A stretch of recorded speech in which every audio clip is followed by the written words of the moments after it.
পারবো না, আপনাদের সাহায্য চাই। আর এই যুদ্ধে আমাদেরকে জিততে হবে, কারণ এই যুদ্ধ মানুষকে বাঁচানোর যুদ্ধ। আর মানুষকে বাঁচাতে গেলে বেকাররা আজকে কাজ পাচ্ছে না।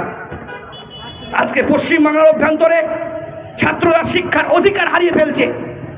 তাই গোটা বাংলার মাটিতে সাধারণ মানুষের কাছে আমরা আহ্বান জানাচ্ছি, আসুন, এ লড়াই বাঁচার লড়াই, এ লড়াই জিততে হবে আমাদেরকে।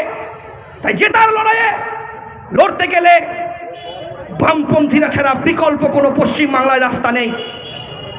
আমরা বলছি, হ্যাঁ, বামপন্থীর উপর ভরসা রাখুন, আপনার ছেলে কাজ পাবে, শিক্ষাঙ্গনে গণতন্ত্র ফিরিয়ে আসবে, কৃষিক্ষেত্রে উন্নয়ন হবে। আজকে গোটা উত্তরের জেলার গাছগুলোকে কেটে বিক্রি করে দিল, পরিবেশ ভারসাম্য হারিয়ে ফেলছে। গরমের সময় গরম বৃদ্ধি হয়ে যাচ্ছে, বর্ষার সময় বর্ষা নামছে না, নদীর গতি প্রকৃতি নষ্ট হয়ে যাচ্ছে উত্তরে।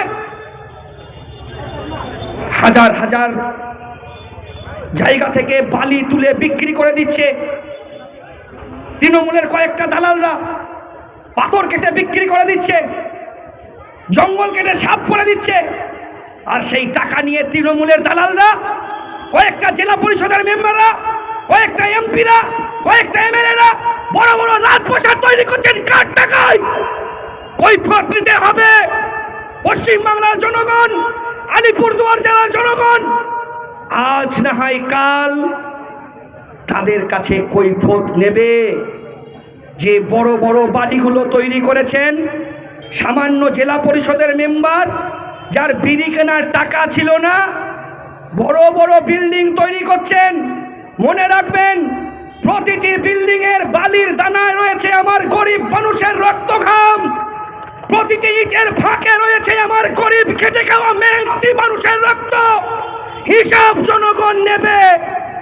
শিলাঙ্ক দেখে যদি আপনার শিক্ষা না হয়, তাহলে আর কিছু বলার নাই। একটু শিক্ষা নিন, জনগণ যেদিন খেপবে আপনাকে কেয়ারোর ক্ষমতা নেই রক্ষা করবে।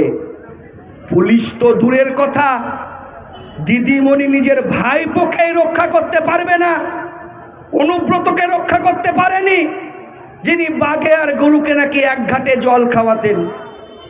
দিদিমণির একটার পর একটা নেতা মন্ত্রীরা আজকে জেলে আছেন, পার্থবাবুকেও রক্ষা করতে পারলেন না, দিদিমণি ভাইপোকেও রক্ষা করতে পারবেন না।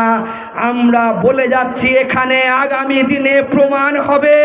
পশ্চিম বাংলায় দেখবেন চোরেদের মিউজিয়াম তৈরি করা হবে, আর ডাকাত রানীকে সেই মিউজিয়ামে রাখা হবে। ইতিহাস পশ্চিম বাংলায় তৈরি হবে, আজ নয়তো কাল প্রমাণ হবেই। কারণ ইতিহাস কোনোদিন ক্ষমা করবে না। ইতিহাস আপনাকে